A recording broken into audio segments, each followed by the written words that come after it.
મિત્રો સ્વાગત છે તમારા આજના વિડીયોમાં। હું રાશિદ સૈયદ રાશિદ માઇન્ડ એકેડમીમાં સ્વાગત કરું છું તમારું। આજે વિદ્યાર્થી મિત્રો હું લઈને આવ્યો છું ધોરણ 8 ચેપ્ટર નંબર 2 એક ચલ સુરેખ સમીકરણમાં ઉદાહરણ નંબર 1, ઉદાહરણ નંબર 2 અને ઉદાહરણ નંબર 3। આ ત્રણ ઉદાહરણો ખાસ કરીને વારાઘડીની પરીક્ષામાં પૂછાય છે અને આ ઉદાહરણો પરથી જે દાખલા હોય છે એ પૂછાય છે। તો આપણે શરૂઆત કરીએ।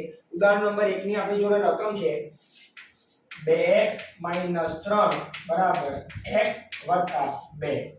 તો વિદ્યાર્થી મિત્રો જ્યારે પણ આવી રકમ આપેલી હોય ત્યારે આપણે શું કરીશું તો એક સમાન જે ચલ હોય એમને બરાબરની એક બાજુ લઈ લઈશું અને અચળ પદોને બરાબરની એક બાજુ લઈ લઈશું।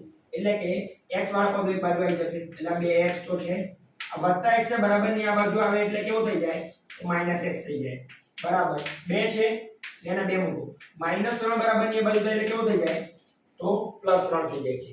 હવે 2x માંથી x જાય એટલે વધે છે x બરાબર 2 ને 3 કેટલા થાય તો 5 થાય છે। હવે તમારે અહીંયા ખાલી નોંધવા જેવી એ વસ્તુ છે કે 2x માંથી x ગયો તો મેં જવાબમાં 1x કેમ નથી લખ્યો, કારણ કે ગુણાકારમાં એક તટસ્થ સંખ્યા છે એટલે તમારે 1 લખવાની જરૂર આવતી નથી એટલે x બરાબર 5 આવ્યું। હવે આપણે શરૂ કરીએ છીએ ઉદાહરણ નંબર 2। ઉદાહરણ નંબર 2 માં તમને રકમ આપી છે 5x + 7/2 બરાબર 3/2 x - 14। જ્યારે પણ છેદમાં કોઈ પણ સંખ્યા આપેલી હોય ત્યારે વિદ્યાર્થી મિત્રો ડરી જાય છે। આપણે ડરવાનું નથી। કેમ નથી ડરવાનું? કારણ કે એક સિમ્પલ આઈડિયા છે। જો છેદમાં બંને બાજુ સરખી સંખ્યા હોય બરાબરની બંને બાજુ છેદમાં જો સરખી સંખ્યા હોય તો આખા સમીકરણને એ સંખ્યા વડે બંને બાજુ ગુણી નાખવાના।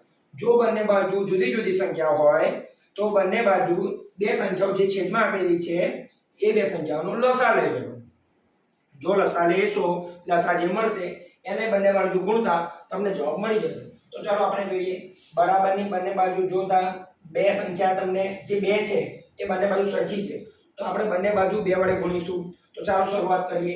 સૌપ્રથમ તો 5 ને 2 વડે ગુણીએ એટલે કૌંસમાં 2 ગુણ્યા 5x થઈ જાય + 2 કૌંસમાં 7/2 બરાબર 2 કૌંસમાં 3/2 x -2 કૌંસમાં 14। ઓકે, તો શરૂઆત કરીએ આપણે 5 દુ કેટલા થાય તો 10x થાય છે વત્તા 2 ને કેન્સલ થાય એટલે વધ્યા 7 બરાબર આ 2 ને કેન્સલ થાય એટલે વધ્યા 3x -14 દુ કેટલા થાય 28 થાય છે। હવે જોઈએ મેં જે રીતે આપણે ઉદાહરણ જે કર્યું તો એમાં જે સ્વરૂપ આવ્યું હતું એ જ સ્વરૂપ હવે આપણે જોડાઈ ગયું ઉદાહરણ નંબર 2 માં। તો શું કરીશું આપણે તો જે 10x છે એવા મૂકીશું, જે 3x છે બરાબરની આ બાજુ આવે તો કેવા થઈ જાય 3x પ્લસ છે તો બરાબરની આ બાજુ આવે એટલે માઈનસ થઈ જાય। હવે -28 તો બરાબરની આ બાજુ છે જ, +7 છે બરાબરની જ્યારે એ બાજુ જાય બરાબરની બંને બાજુ જ્યારે તમે સંખ્યાને ફેરવો ત્યારે સંખ્યા જો પ્લસ હોય તો માઈનસ થાય, માઈનસ હોય તો પ્લસ થાય। તો અહીંયા તમે +7 જોઈ શકો છો એ થઈ જશે -7। 10x માંથી 3x જાય એટલે તો 7x બરાબર -28 - 7। અહીંયા વિદ્યાર્થી મિત્રોને ઘણી બધી ભૂલો પડે છે। કેમ? કારણ કે અહીંયા શું કરવું એમને ખબર નથી પડતી। પણ તમે યાદ રાખજો જો બંને બાજુ સરખી સંખ્યા હોય તો સરવાળો થાય, જો વિરુદ્ધ સંખ્યા હોય તો બાદબાકી થાય, પણ સરવાળો થાય પણ મોટી સંખ્યાની નિશાની જોવાની બંને માઈનસ માઈનસ છે અને મોટી સંખ્યાની નિશાની માઈનસ છે તો આપણે સૌપ્રથમ પહેલા અહીંયા માઈનસ મૂકી દઈશું। હવે 28 ને 7 કેટલા થાય તો 35 થાય છે।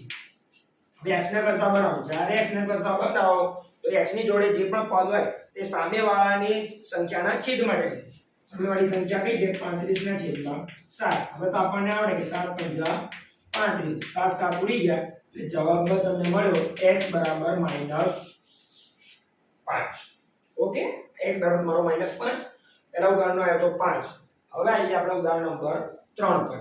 જે રીતે મેં તમને ઉદાહરણ નંબર 2 માં સમજાવતા આવી કે છેદમાં જો સંખ્યા હોય તો બંને બાજુ એ સંખ્યા વડે ગુણી દેવાનું। હવે અહીંયા તમે જોશો એટલે છેદમાં અહીંયા 3 છે અને અહીંયા 6 છે તો આપણે અહીંયા શું કરવાનું રહેશે 3 અને 6 નો લસા લેવો પડશે અને એ લસાને બંને બાજુ ગુણવું પડશે। તો વિદ્યાર્થી મિત્રો 3 અને 6 નો લસાની તમને શોર્ટકટ ટ્રીક શીખવાડું કે જ્યારે પણ કોઈ પણ નાની સંખ્યા યાદ રાખજો, નાની સંખ્યાના ઘડિયામાં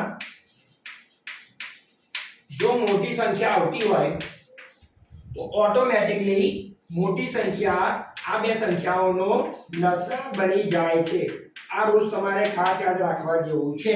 તો અહીંયા તમે જોઈ શકો છો એ નાની સંખ્યા તમારી 3 છે ને 3 ના ઘડિયામાં મોટી સંખ્યા એટલે કે 6 આવે છે. તો 3 અને 6 નો ઓટોમેટિકલી લસા તમારો 6 બની જાય છે. આ રૂલ્સ દ્વારા તમે ડાયરેક્ટ લસા પણ શોધી શકો છો.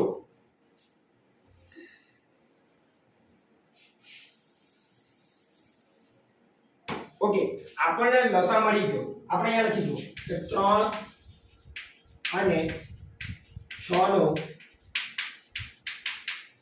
લસા 6 છે. માટે 6 ને બંને બાજુ ગુણતા.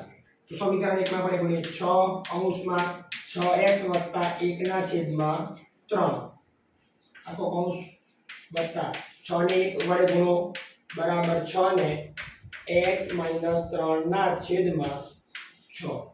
આપણે સમીકરણમાં બંને બાજુ બરાબરની બંને બાજુ 6 વડે ગુણ્યા. કેમ? કારણ કે 3 અને 6 નો લસા 6 થાય છે. હવે આપણે શું કરીશું કે 3 થી 6 ના છેદ ઉડાવીએ એટલે અહીંયા 2 વધે. અહીંયા 6 થી 6 ના છેદ ઉડી જાય.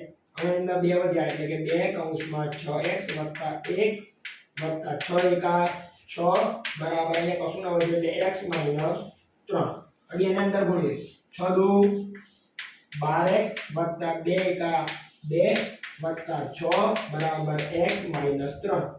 હવે વિદ્યાર્થી મિત્રો આપણે શું કરીશું આ 12x ના 12x મૂકીશું વત્તા 6 ને 2 કેટલા 8 બરાબર x - 3. હવે જે તે ઉદાહરણ 1 માં આવ્યું ઉદાહરણ 2 માં આવ્યું ઉદાહરણ 3 માં પણ આવ્યું કે x વાળા પરની બાજુ એટલે 12x એવા લેવા આ વત્તા x બરાબર ની આ બાજુ આવે એટલે માઈનસ બરાબર -3 તો હતા વત્તા બરાબર ની બાજુ જાય એટલે -8. 12x માંથી x જાય એટલે 11x બરાબર બે સરખી નિશાની આવી એટલે સરવાળો કરવાનો રહેશે. 8 ને 3 11 થશે અને નિશાની મોટી સંખ્યા એટલે માઈનસ ની આવશે -11. હવે અહીંયા તમે જોતા 11x બરાબર -11 આયા એટલે આપણે અહીંયા લખીશું 11x - 11 એટલે x ને કરતા બનાવો એટલે -11 ના છેદમાં 11 બંને ઉડી ગયા. કશું ના વધ્યું ગુણાકાર અને ભાગાકારમાં કશું ના વધે પણ એક તો વધે એટલે તમારો જવાબ મળશે x - 1. એટલે આપણે આ દાખલાનો જવાબ તમને મળ્યો x બરાબર -1. વિદ્યાર્થી મિત્રો આ દાખલો ખૂબ ઈઝી છે. ખાલી તમને થોડાક નિયમો આવડતા હોવા જોઈએ. વિડિયો જોવા બદલ થેન્ક યુ.